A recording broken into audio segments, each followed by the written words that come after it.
Bonjour Hamza Boubaker. Bah, écoutez, je suis très content de vous retrouver ce matin et je vous avais, vous m'aviez contacté parce que vous avez eu une exposition récemment à Paris et donc moi étant à Grenoble, c'était compliqué d'aller sur Paris et donc voilà. Donc on va utiliser la vidéo pour échanger.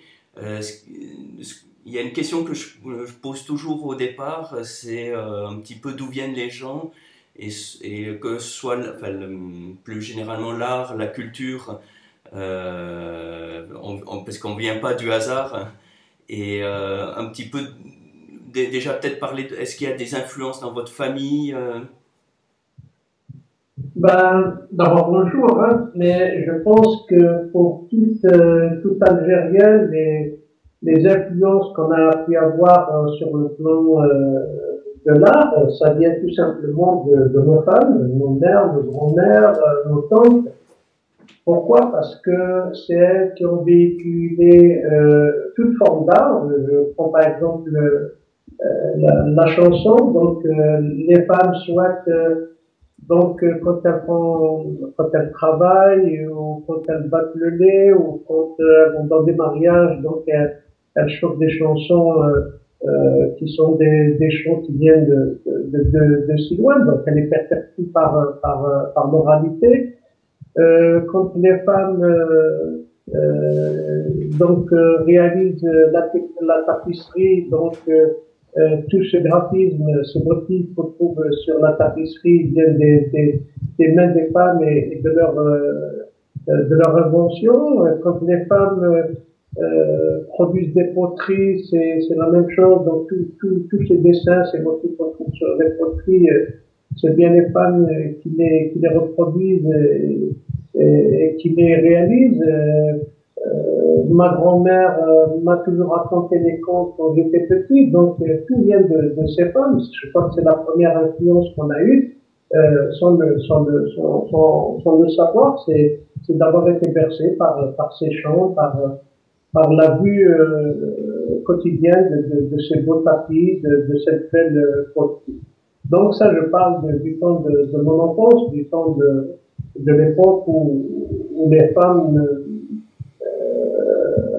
on leur interdisait presque de mettre le pied dehors, mais ce qui n'est pas le cas aujourd'hui. Hein. Aujourd'hui, les femmes, kabyles ou en Algérie, d'accord, des femmes qui ont étudié, mais aussi il y a des grands artistes aujourd'hui connus, reconnus dans l'art en général. Mais ça, c'est l'influence. Mais quand j'ai fait de la peinture, beaucoup de gens parle surtout de ce qui frappe les gens, c'est, bon, par les thèmes, mais les détails qu'il y a dans mes toiles et aussi des couleurs. Mais ces détails, ensuite, en fait, j'ai bien réfléchi, je me souviens quand j'étais tout petit, c'était la guerre à cette époque. À l'école maternelle, on nous apprenait à colorier des dominos, des petits cercles sans dépasser la ligne. Et je sais que j'aimais énormément colorier, dessiner, à tel point que à l'école primaire, dès qu'il y avait un cours, soit de géographie ou de sciences naturelles, où il fallait dessiner, ben, pour moi, c'était plutôt le côté dessin qui m'attirait. Donc, je pense que cet amour du dessin, de l'art en général, donc vient de là aussi. D'accord. Et dans votre famille, vous parliez des femmes, votre mère ou votre grand-mère faisait des tapisseries hein Ma grand-mère, ma mère, non. Moi, je suis pas né dans la Kabylie profonde, dans le village. Je suis né dans une petite ville qu'on appelle Béjaïa, mais dans Mhm. cette ville, bien sûr, il y a des maisons kabyles, mais j'ai accompagné beaucoup ma grand-mère dans les villages. Ma grand-mère faisait des petites tapisseries, mais j'ai jamais vu ma mère, elle était tellement fort occupée, donc nous sommes une famille de 11 enfants, Mhm. beaucoup plus fort occupée par le manger, par la maison et qu'elle n'avait pas le temps. Mais je la voyais de temps en temps, surtout faire des tresser ou coudre des gandourahs, ça je l'ai vu faire. Mais il n'y avait pas un artiste ou dans ma famille plus tard, oui, plus tard, c'est-à-dire aujourd'hui, j'ai une sœur à Alger qui est une très très grande couturière reconnue, qui elle aussi fait un peu le travail que je fais. Moi, je fais toute une collection qui est présentée actuellement à Paris au Centre culturel algérien, qui est donc la sauvegarde des motifs justement qu'on retrouve justement sur les tapisseries, sur les poteries. Et ces motifs, à l'époque, étaient en fait un langage caché des femmes.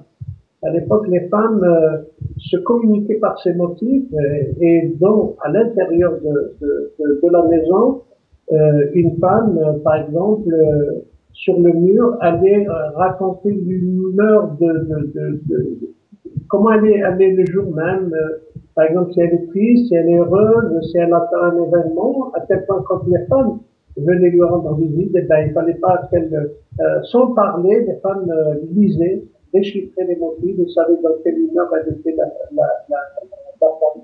Donc ma sœur, elle a fait un peu le même travail. Moi, bon, je les ai reproduits bien sûr sur toile, sur du papier. Ma sœur, elle les a reproduits sur des vêtements, des burnous, des robes. Voilà. C'est la seule sœur que j'ai eue comme artiste, mais qui s'est révélée beaucoup plus tard que moi. Et vous parliez enfin de langage, mais il y avait des codes qui étaient convenus. Il y a certaines choses qui avaient une signification, il y avait une symbolique. Tout à fait. Les motifs, en général, ces motifs tournaient autour de tout ce qui est agraire, mais aussi c'est des motifs qu'on utilisait aussi pour la magie, pour la sorcellerie. Mais il y a des motifs qui avaient un sens. Donc c'était véritablement un langage voilà, qui expliquait. C'est comme si on écrivait une phrase, mais là c'était des motifs. Alors il y a eu des recherches, il y a eu des livres qui ont été écrits, dont un qui était écrit par, si je ne pas son nom, Moreau, qui lui a été faire une recherche à partir de la symbolique à travers le bassin méditerranéen. Et justement, il parle de ces motifs. Et aussi, à l'époque, un père blanc a pu sauvegarder des motifs qu'on retrouvait cette fois-ci sur les façades des maisons. C'est-à-dire que les femmes aussi, à l'époque, arrivaient à écrire sur leur façade, laisser des messages. Et donc, il en a fait un lexique, un petit lexique, où il expliquait un peu les significations de ces motifs. Alors moi, en tant qu'artiste, bien sûr, je suis pas éthologue. Moi, j'ai lu, j'ai regardé un peu ces motifs, mais bon, ces motifs, inconsciemment, je les avais vus déjà sur les poteries, sur les tapisseries, sur les meubles berbères, parce que les meubles aussi ont dessiné ces motifs-là, mais je me suis réapproprié tous ces motifs pour en créer d'autres, des nouveaux. Donc je suis parti de qu'est-ce qu'on trouve dans ces motifs, ce qui c'est le losange, le cercle, le demi-cercle, les coins, voilà, c'est des traits. Donc, je me suis mis comme un tisson et j'ai pris des bandes de 2 mètres de papier, 2 mètres de hauteur sur 53. Et à ma façon, je me suis mis à tisser avec ces motifs. Donc, c'est pour ça que cette expo, le titre est éloquent puisqu'il s'appelle Paroles tissées. C'est comme si j'avais pris un langage, des paroles et que j'ai tissé sur les œuvres. Et c'est un langage où seules les femmes étaient initiées, où les hommes étaient en mesure de comprendre ce qui était raconté. Non, non, uniquement les femmes. Et puis après, bien sûr, comme d'habitude, les ethnologues sont venus pour Ouais. essayer de déchiffrer. Donc, on est arrivé à déchiffrer tout ce langage. Mais à l'époque, c'était uniquement les femmes qui étaient les gardiennes de ce langage secret. D'accord. Et vous avez grandi à Béjaïa jusqu'à quel âge, hein? Alors, moi, j'ai passé une partie de mon enfance à Béjaïa, puis je suis parti à Alger pour mes études. Et Alger, là, c'est la capitale, donc j'ai eu les premiers contacts, je dirais, avec des grands artistes. C'est à Alger que j'ai connu des chanteurs d'abord connus et reconnus comme Idir, Nordin Chinoud et encore d'autres. Mais aussi à Alger, j'ai pu collaborer avec le grand écrivain Khatib Yassine puisque je faisais partie du mouvement à cœur joie. Donc j'ai fait un stage de chorale à Vaison-la-Romaine. Donc j'ai fait un stage de chantry. Donc dans le quartier où était le local de Khatib Yassine, où il donnait donc il créait ses pièces de théâtre. Je me souviens, c'était la guerre de 2000 ans à cette époque. Je voyais que les enfants de ce quartier étaient, le jeudi à l'époque, c'était le jour férié pour eux, pour l'école, étaient perdus dans la rue. Donc, Yacine m'a permis de pouvoir les ramener dans le local et leur apprendre le chant polyphonique. Or, tout le monde sait que le chant polyphonique, c'est un chant qui forme l'écoute des autres, la respiration par les exercices, etc. Donc, j'ai donc dirigé une chorale d'enfants et en même temps, je participais aux répétitions de Khatib Yassine. Et ben, bien sûr, il y a eu des discussions. Ensuite, plus tard, pour mon service civil, j'ai été muté au CRAP, qui est le centre de recherche anthropologique à Alger, dont le directeur était un de nos grands écrivain aussi, qui est Mouloud Mamri. Donc, j'ai eu la chance d'avoir un directeur écrivain. Et moi, je ne suis pas ethnomusicologue, mais à tel point que j'aimais la musique, donc il m'a confié les clés du service d'ethnomusicologie. Donc, j'ai pu, grâce au CRAP aussi, j'ai été le premier, je le dis avec toute simplicité, je suis le premier artiste, par exemple, qui a pu découvrir la Sboua, l'Ehli. Donc, toute cette, pendant une semaine à Timini, il y a une très très grande fête autour je dirais, c'est pas un marabout, mais un homme, Sidi El Hadj Qassim, qui a instauré la paix dans cette région grâce au chant. Et donc, on est allé en équipe et j'ai eu cette chance de pouvoir enregistrer le soir l'Ahdil et toutes les formes de musique, et bien comme ça de la musique, mais aussi j'ai pu aller avec mon agra enregistrer, même à l'époque, ma pauvre mère qui est morte, en lui disant de chanter des chants anciens ou mes tantes, ou voilà. Donc, toutes ces choses, la sauvegarde, que je retrouve aussi dans ma peinture, donc tout ça était pour moi quelque chose de très important. Et Alger m'a permis justement d'ouvrir un peu beaucoup plus mon champ culturel, artistique, par la rencontre justement de ces hommes et de ces femmes, parce qu'il y avait aussi à l'époque, quand j'étais à Alger, des femmes, des artistes très connus qui faisaient des très belles choses. Et puis après Alger, je suis venu en France. Je voulais m'installer en France. Avant votre arrivée en France, vous avez fait quoi comme études à Alger?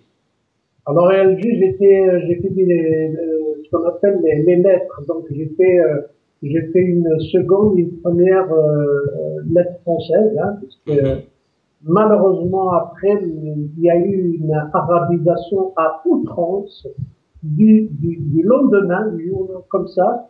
L'État algérien a décidé d'arabiser toutes les matières, ce qui fait que quand je me suis présenté pour aller présenter le baccalauréat, j'ai échoué. Une fois, une deuxième fois, à cause de cette arabisation, et puis j'ai fait un stage pour être enseignant.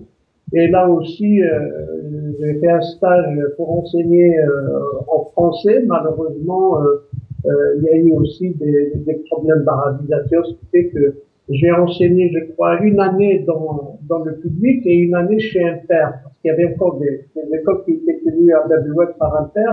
Et là, j'ai pu, pendant une année, enseigner le français. Et puis, l'État algérien devait m'envoyer en Yougoslavie pour faire un stage de musicologie. Et là aussi, ils n'ont pas tenu parole. Donc, je me suis retrouvé tel voilà, j'étais outragé, j'étais en colère et j'ai juré de ne plus travailler pour ce pays qui ma foi, ne tient pas à sa parole. Donc, j'ai commencé à faire de la musique, voilà, à être à errer dans Alger, et puis voilà, aller voir des spectacles, aller voir des amis, et c'est comme ça que j'ai terminé ma vie à Giraud. Il y avait la chorale polyphonique qui était composée de beaucoup de coopérants français, c'était eux, parce que la polyphonie n'existe pas ni en Algérie, ni dans le monde arabe, hein, je suis en plusieurs mois.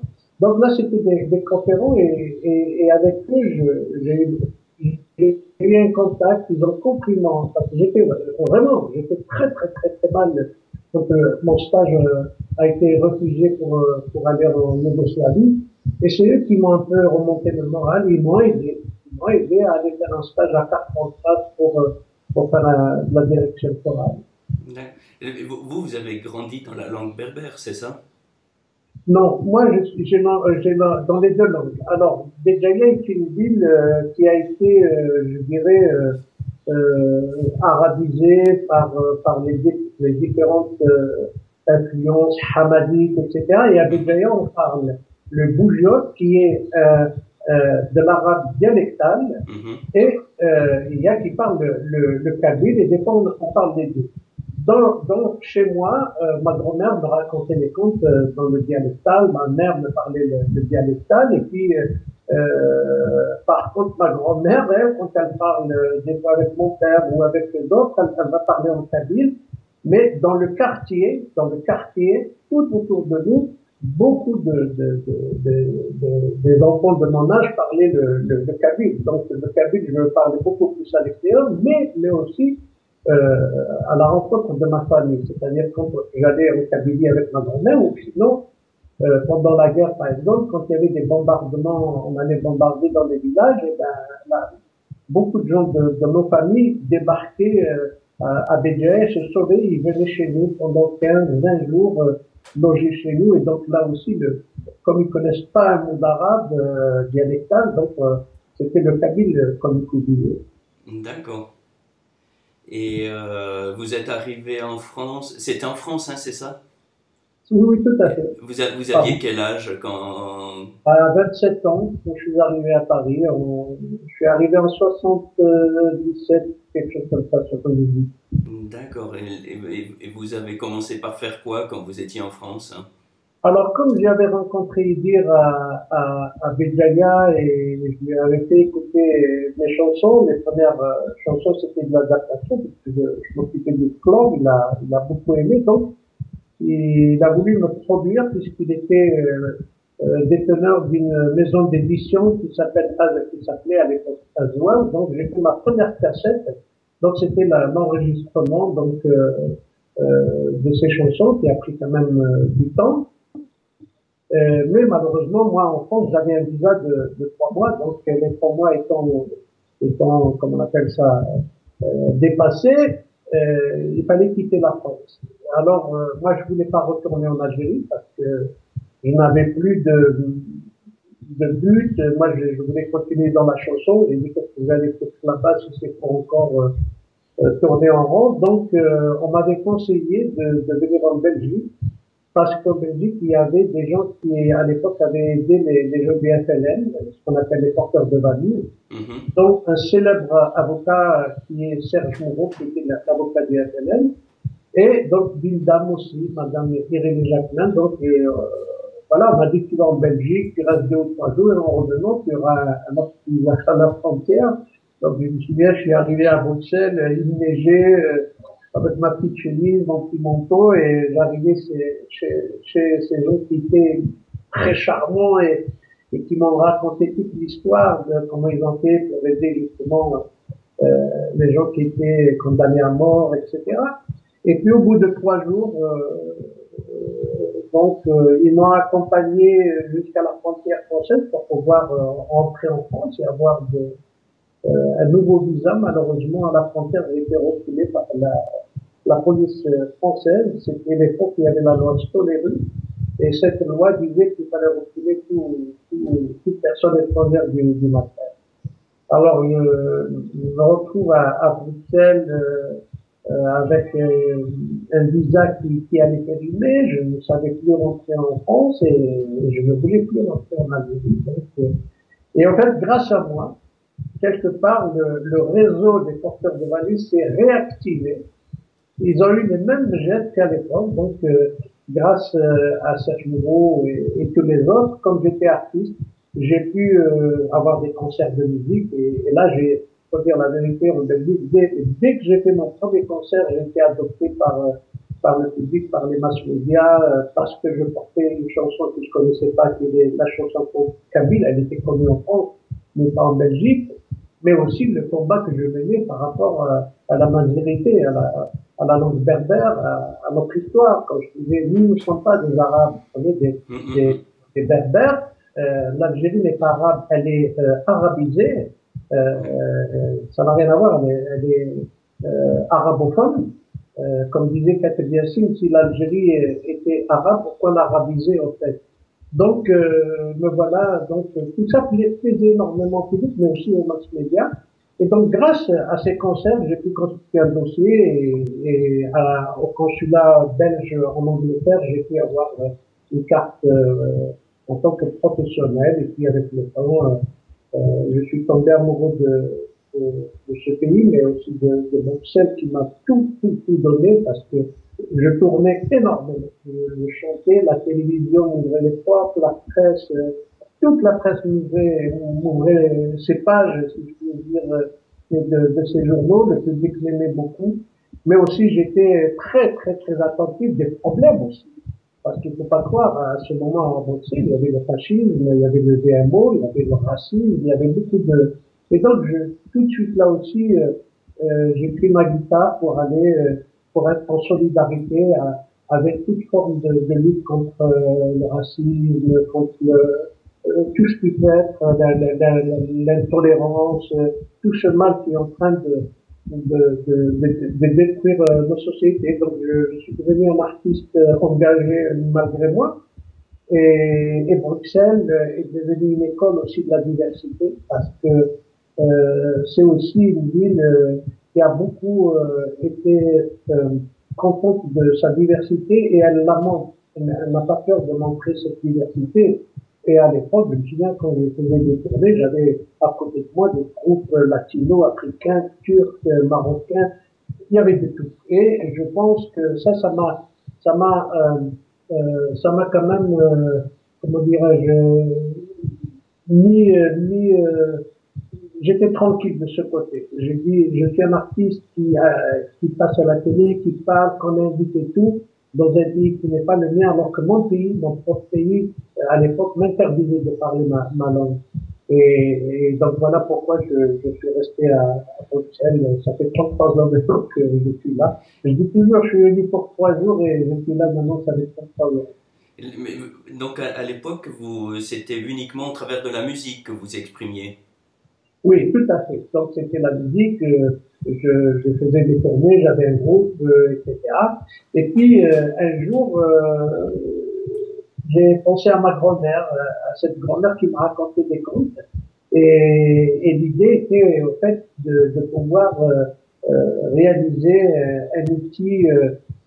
À l'époque, c'était des vinyles parce qu'il n'y avait pas les CD encore. Donc, je suis allé retrouver quelque part les contes que ma grand-mère me racontait, mais j'ai lu aussi le livre de Amrouche, Le Grain Magique. J'ai lu aussi les contes qui ont été sauvegardés Madrid. Et donc, j'ai repris 2 anciens contes, mais les autres, je les ai inventés parce que j'aime l'imaginaire. Donc, quand j'ai écrit les contes, il fallait faire de la musique, il fallait faire les arrangements et la pochette. Et je me souviens, j'ai dit, c'est moi qui ferai la pochette. Donc, j'avais une voisine qui était artiste peintre, je suis allé chez elle, j'ai toqué, j'ai dit, voilà, comment est-ce qu'on fait un tableau? Ah ben, elle m'a expliqué qu'il fallait des pinceaux, de la gouache, et me voilà parti dans une œuvre. Donc j'ai fait une fresque un peu sur ma toile qui était les personnages des contes. Et donc une fois que l'œuvre terminée, on l'a utilisée pour faire la pochette. Et à l'époque, donc j'ai travaillé avec Média Animation, qui m'ont beaucoup aidé pour la réalisation de ce livre. Et puis quand à la conférence de presse on a présenté la pochette, et ben les gens qui me connaissaient avaient beaucoup aimé, m'ont poussé un peu en disant, c'est pas ce qui me plaît pas, c'est de s'écouter. Et c'est comme ça, petit à petit, musique, peinture, jusqu'au moment où la peinture est devenue quelque chose de très, très envahissant sur le plan physique, moral, parce que j'avais rejeté tout ce qui est show business, on voulait me prendre en charge, mais pas comme moi je voulais. Donc, en plus, je m'occupais de mes musiciens, de toute la logistique, des contrats et tout.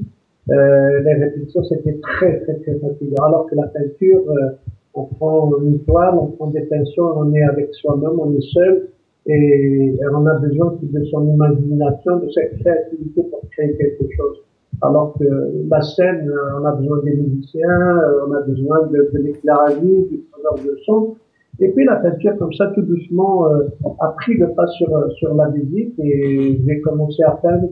J'ai fait ma première expo et puis ma deuxième, ma troisième et ça a pris de l'ampleur, mais ça a pris de l'ampleur parce qu'après j'ai énormément travaillé. Tout doucement, j'ai abandonné la musique pour me consacrer à la peinture parce que la peinture a besoin d'énormément de temps. Les gens croient que l'art, comme on dit, la vie d'un artiste, mais je vous assure que quand on travaille toute une journée à imaginer, à créer, à peindre et tout, physiquement, même moralement, parce qu'on met toute sa sensibilité dans l'œuvre qu'on a envie de partager, ben, le soir, on se sent un peu seul et fatigué. Et derrière vous, je vois c'est des céramiques qui sont au mur, c'est ça? Oui, Et vous, oui. vous faites les céramiques aussi ou... Non, non, ça c'est je peins sur des assiettes, Ah, d'accord. voilà. C'est-à-dire que c'est un ami qui me ramène des assiettes du Grand-Duché du Luxembourg, d'une société. Donc c'est des assiettes qui sont un peu ratées et un jour j'ai pris donc la céramique à froid, c'est de la peinture, et je me suis mis à peindre sur ces assiettes. Pourquoi? Peut-être aussi c'est l'image que j'avais de la poterie, de ces femmes qui faisaient de la poterie, parce que dans la poterie il y a aussi des assiettes, il y a des cruches, etc. Peut-être c'est ça aussi qui est inconsciemment, en faisant ces assiettes, je voulais aussi un peu faire le geste que nos femmes faisaient en dessinant des motifs, mais là c'est des thèmes de la vie courante de l'académie que je reproduis, mais aussi je peins sur des balâtres, donc des canvases avec lesquels on faisait à l'époque le filet, le beurre, sur les familles. J'ai fait des triptyques en bois, donc je peins aussi sur du bois. Ça, c'est mon côté aussi enfant. J'ai vécu en face d'une menuiserie et je me souviens quand j'étais petit, le menuisier nous donnait 2 jours des petites planches, des petits clous et j'aimais faire des tirelires en bois, etc. Je pense que côté bois, critique, découper, assembler, tout ça, aussi bien de cette enfance. Et le fait de passer de la musique aux arts plastiques, on va dire, enfin, que ce soit les tableaux, les assiettes, vous avez rencontré quelles difficultés pour passer de l'un à l'autre? Bon, moi, je trouve que j'ai pas trouvé de difficulté parce que, d'abord, pour le travail, comme je l'ai dit tout à l'heure, j'avais ma table de dessin, j'avais mon matériel, j'étais dans mon monde à moi, donc là, c'est un plaisir. Fallait pas se déplacer, etc. Et en plus, ça a marché du tonnerre. Donc, quand j'ai commencé à exposer, ça a pris une ampleur au niveau des expositions. Ça a été même très vite. Donc, j'exposais énormément. Je partageais mon art énormément avec le public. Et donc, c'est pour ça que je suis resté dans la peinture, en fait. À réfléchir, j'ai dit, mais c'est formidable. Donc, il n'y a pas eu de difficulté ou quoi que ce soit. Le passage a été magnifique. Ça va de soi. Peut-être que j'aurais dû faire ça il y a longtemps, la peinture. D'accord. Et trouver une salle de concert ou trouver une galerie, c'est différent. Comment ça s'est passé pour trouver, vous travailliez avec des galeries ou vous aviez des expositions ailleurs aussi? Alors, j'ai d'abord exposé dans des lieux, ce qu'on appelle des lieux publics, des centres Mhm, culturels, des salles, des maisons d'art, etc. J'ai exposé dans des galeries en France, à la place des Vosges, une galerie d'art naïf qui n'existe plus. J'ai exposé dans quelques galeries, mais j'ai été ensuite très déçu de la façon dont, je parle bien sûr au passé, je pense qu'aujourd'hui ça existe, de la façon dont les galeristes qui ne pensent qu'à l'argent, à ce que ça leur apporte, moi le côté finance tout ça me dérange. Voilà, je travaille avec une galerie où on te prend une œuvre, ils ont fait une affiche, ils te montrent 45% pour une œuvre, peut-être ça longtemps, et le public qui a acheté, c'était le mien. Parce qu'eux, ils te disent, moi, j'ai des acheteurs parmi mon public, je vais te ramener des acheteurs, et puis les galeries te poussent aussi à un moment à ne plus avoir cette liberté. C'est-à-dire que, voilà, ils vont t'exiger de vendre en passant par eux, de ne pas... Enfin, il y a beaucoup d'éléments qui rentrent en compte qu'on se sent emprisonné. Moi, c'est très simple. J'expose dans des musées, dans des centres culturels, dans des centres d'art, dans de très belles salles. Soit c'est eux qui m'appellent, donc parce que ils tombent sur mon site internet, ils entendent parler de moi par X personnes. Et aussi de mon côté, j'essaye aussi bien sûr d'écrire, d'envoyer des dossiers à des grandes entités culturelles, mais ceci c'est clair, il faut bien dire que quand on envoie un dossier, il n'arrive même pas entre les mains de l'organisateur, il faut passer par des personnes, et voilà, faut passer par des personnes qui aiment mon travail. Par exemple, actuellement à Lyon, je suis tombé avec un critique d'art qui est Bernard Bouquenoir, euh, qui s'occupe de la vente d'œuvres dans les circuits. Il est tombé, il aime ce que je fais, donc il dit c'est ce qui va faciliter, d'ailleurs les galeries marchandes, etc. Mais pour le moment, je lui ai dit, voilà, je vais d'abord exposer dans un lieu prestigieux à Lyon parce que j'ai d'abord envie de partager mon travail. Il faut dire que la collection La Terre et mon village est une exposition qui, après chaque exposition, s'agrandit par la réalisation de nouvelles œuvres. Et comme disait une critique d'art, c'est comme un livre en fait que je présente au public et dans chaque page il y a une histoire. Et donc moi j'aime pas déchirer une page du livre parce que si on vend une œuvre, alors c'est l'histoire en elle-même qui devient boiteuse. J'aime montrer le travail que j'ai fait, l'histoire que j'ai construite. Donc j'aime d'abord la montrer au public, la présenter, et puis après on verra. Après, bien sûr, s'il y a des gens qui sont intéressés par la vente des œuvres, je vendrai. Moi, je ne peins pas pour vendre, je peins pour raconter une histoire et partager ma sensibilité, mon histoire, voilà. Je dis dans ce monde que nous vivons, je crois que l'art est un des grands moyens d'ouvrir des portes, de pouvoir communiquer, même avec des gens qui sont un peu racistes, qui ont eh ben, en leur présentant des couleurs, de l'imagination, etc., ben, on finit par au moins discuter, ouvrir la porte de la discussion. Et donc, mes expositions, quand j'expose, c'est ça que j'ai envie de faire. Je le faisais avec ma guitare quand j'avais changé pour des cordes. Et ma peinture aussi, c'est aussi de dire aux gens à travers les scènes quotidiennes de la vie des Kabyles, c'est aussi des scènes qui ressemblent à celles d'un village chinois, français, du sud du Mexique ou d'ailleurs, et que quelque part dans la vie, on se partage les mêmes peines, les mêmes joies, on se marie, on divorce, on travaille. Voilà, je dis par là, on se ressemble quelque part. Et je dis tout ce qui se ressemble nous fait rapprocher. Donc les gens qui viennent découvrir mes œuvres, c'est des gens qui viennent se rapprocher en leur racontant une histoire, mais aussi, moi, je trouve que ce qu'un artiste doit être, c'est aussi de s'ouvrir vers l'universalité. Moi, je ne dis pas qu'il y a que la culture kabyle et c'est la meilleure, comme certains kabyles, malheureusement, ont tendance à... Moi, j'ai été vers les autres. J'ai dit, c'est en allant découvrir la richesse des autres, c'est comme ça que eux viendront découvrir la mienne. C'est ce que j'ai fait quand je suis arrivé à Bruxelles. J'ai été découvrir des expositions de la musique, l'art latino, etc. Et puis, c'est comme ça qu'ils sont venus découvrir la mienne. Donc, mon expo aussi, c'est un moment d'échange. D'accord. Et aujourd'hui, vous parvenez à vivre de la vente de vos œuvres ou... Ben, aujourd'hui, j'ai ce qu'on appelle un statut d'artiste. Je suis quelqu'un qui a besoin de manger, de s'habiller, Bah oui. voilà.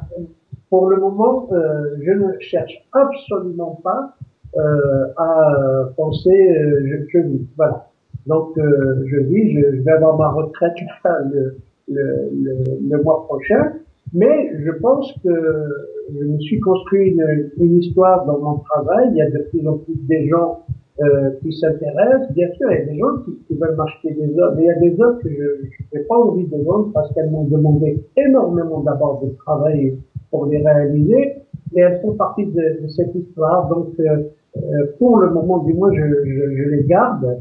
Et cette exposition, La Terre et mon village, pendant que j'expose à Paris, ben, juste après, même pas un mois, je vais exposer à Bruxelles, La Terre et mon village, et j'ai hâte de présenter justement ces nouvelles œuvres que j'ai faites par rapport à celles que j'avais présentées au musée Charlier en 2016. Le côté vraiment, je touche des droits d'auteur en plus, donc les droits d'auteur me permettent aussi d'avoir un revenu et qui permet de mettre, comment on appelle ça, du beurre sur ma sortie. Donc pour le moment c'est comme ça. D'accord. Je pense, hein, excusez-moi, je pense que vivre de cette façon, dans la simplicité, etc., je pense ça aide beaucoup à la créativité. Je pense que le monde de la vente, des affaires, etc., moi, quand j'étais chanteur, par exemple, oh là là, j'étais invité partout, il fallait aller à des anniversaires, à des soirées, tout le monde m'invitait, tout le monde voulait être avec moi, etc. Et c'était pas facile pour quelqu'un qui voulait avoir du temps pour créer, pour faire de, là, la peinture me permet de le faire en plus. Donc, voilà. Donc aujourd'hui, c'est encore la musique qui vous fait vivre. Non, pas la musique. C'est, Quand vous parliez de c'est, droits d'auteur, hein. ah oui, non, non, c'est, on touche des droits d'auteur par la peinture, comme je fais des émissions de télévision. D'accord. Il y a un film qui a été fait sur mon travail dans la boucle de métro, donc j'ai que ce film qui est passé plusieurs fois à la télévision belge, à Télé Bruxelles. Donc à chaque fois que j'ai des interviews ou que les œuvres passent à la télé, on trouve des droits d'auteur. Par exemple, la réalisation de des œuvres dans le métro, a été, là aussi, j'ai touché des droits. Vraiment, j'ai été très très bien payé pour des droits d'auteur. Donc ces droits d'auteur viennent rajouter D'accord. ce que voilà. Et quand je vends, dès que je vends une œuvre ou quoi, donc j'appartiens. Enfin, c'est comme une petite société. Il y a une association, c'est elle qui gère. Donc c'est elle qui fait les factures et qui gère la vente d'une œuvre. Par contre, les droits d'auteur, on paye déjà des impôts quand on touche, c'est direct. Donc voilà. D'accord. Et du coup, pour des artistes qui débutent, vous leur donneriez quel conseil, hein? Alors moi, je me suis occupé de beaucoup d'artistes, d'abord qui débutent, mais j'ai trouvé des lieux, j'ai des artistes à exposer. Moi, je dis une chose, la réussite dans la vie d'un artiste, qu'il soit peintre ou la musique, à l'époque, on disait toujours, ouais, c'est le piston, c'est parce qu'il connaît, etc., etc. Et moi, je dis qu'on ne peut arriver dans la vie à être, enfin, grand, pas dans le sens à pouvoir arriver à se connaître. Il y a le travail et la patience. Être patient. C'est de travailler la patience et aussi d'accepter certaines critiques. Pas toutes les critiques, mais aussi de temps en temps d'écouter les autres.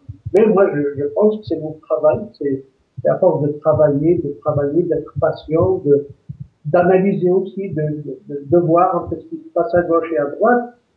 C'est ça qui fait qu'un jour on arrive à faire de belles choses, à pouvoir voilà être accepté par ceux qui détiennent les clés des grandes galeries et j'en passe. Hein. C'est comme Jean Gabin quand on lui a demandé c'est quoi un bon film, il a dit un le scénario, deux le scénario, trois le scénario. Peut-être ça c'est le travail, travail, travail. D'accord.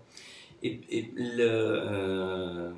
les thèmes que vous travaillez, parce que vous parlez beaucoup de la vie quotidienne, c'est vraiment centré là-dessus ou il y a d'autres choses? Vous parliez aussi, alors c'était plus par rapport à ce que faisaient les femmes, que ce soit de la magie ou de la spiritualité.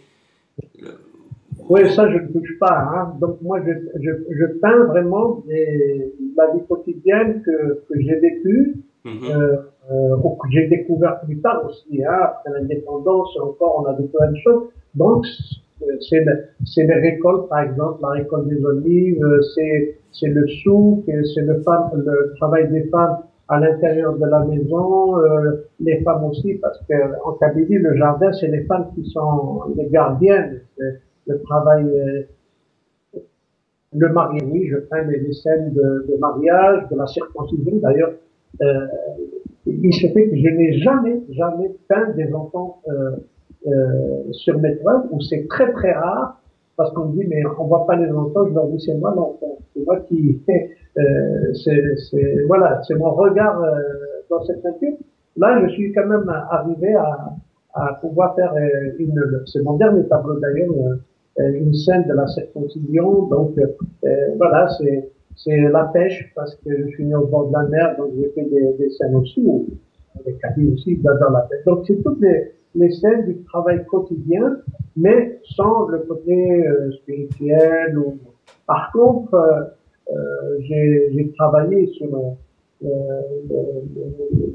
l'opération internationale Les Mains de l'Espoir. Donc j'ai fait un projet qui m'a pris 15 années de travail et ça a été en faveur de la paix. Donc où là, il y a 82 pays qui ont participé à mon projet, donc sur le thème de la main, en se basant sur le pouvoir visuel de la main.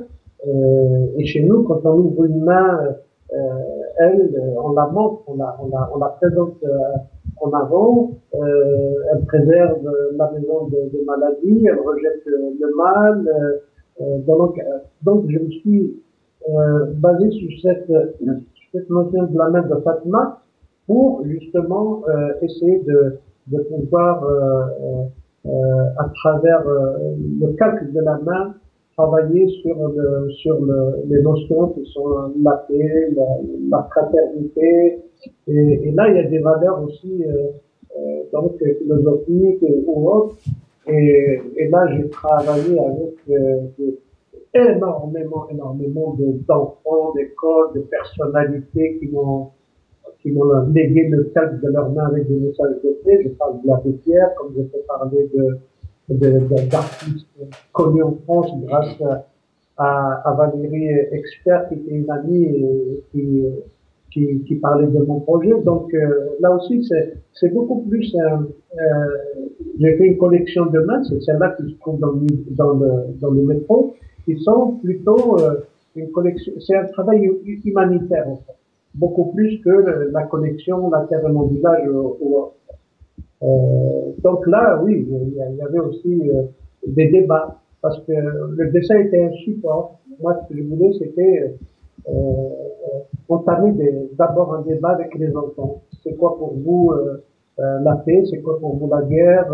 Qu'est-ce que vous pensez de cette société? Vous allez devenir grand, c'est vous qui allez gérer le monde. Comment vous voyez le monde de demain? Et puis, à la fin, je leur demande d'illustrer le cadre de leurs mains, d'écrire un message de paix tolérance. Et je devais aller aux États-Unis, donc je devais être reçu par Madame Kofi Annan à l'époque pour justement mon but, c'était de stabiliser la journée mondiale de la paix, parce qu'à l'époque, elle était instable.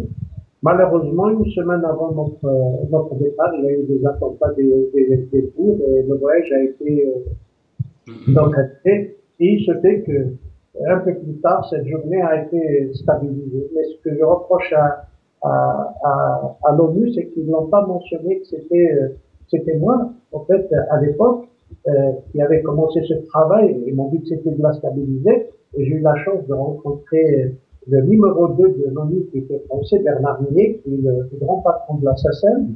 Et Mhm. s'il nous écoute, je le remercie énormément parce qu'on avait fait les mains d'espoir à Romans. Et c'est lui, il m'a dit, écoute, Amsi, c'est moi qui vais voir M. Kofi Annan et je ferai tout pour que tu viennes avec une délégation d'enfants venus de Taouguet pour présenter cette demande de stabiliser la journée. Malheureusement, j'ai beau écrire à l'ONU pour qu'il rectifie au moins voilà, c'est pas de réponse. Voilà. Et ici, je vous dis la vérité, le ministère des Affaires étrangères en Belgique ne m'aide pas aussi. Donc, bon, j'ai laissé tomber. Le principal, c'est que la journée femme. Et j'ai un site web uniquement sur les mains de sport. Vous avez le temps d'aller voir, vous allez voir là aussi la presse, la télévision, ici, on m'a parlé, j'étais dans les prisons, j'ai fait dessiner des détenus et leurs enfants. Enfin, c'est un grand bazar. D'accord. Donc là, vous arrivez bientôt à la retraite officielle. Donc vous allez consacrer votre temps uniquement à la peinture. Bah, mon temps, il continue comme avant la retraite, ou la peinture et l'écriture. Hein. Donc, comme de temps en temps, j'aime écrire les livres de contes. J'ai fait aussi, j'ai réalisé à l'époque un livre d'art et de poésie. Mhm. Donc, j'aime l'écriture aussi. J'aime l'imaginaire dans les histoires. J'aime créer des personnages et des histoires. Mais c'est surtout la peinture. Là, c'est à fond la peinture. Donc voilà, je fais ça. Bien sûr, il m'arrive de temps en temps de faire autre chose que la peinture, mais en premier c'est la peinture. Comme disait D'accord. la peinture, la peinture, la peinture. D'accord. Ben, en tout cas, je vous remercie beaucoup. On a passé presque 50 minutes ensemble. Oui. Juste pour annoncer au cas où donc les gens sont à l'écoute que l'exposition Parole tissée donc est encore visible au Centre culturel algérien à Paris jusqu'au 22 avril. Donc pour avoir toutes les informations, ils vont sur Google, il y a un site et là ils pourront avoir l'adresse et tout ça. Et juste après donc c'est une expo à Bruxelles. D'accord. Ben, merci beaucoup. Et c'est moi qui vous remercie. Au revoir. Au revoir.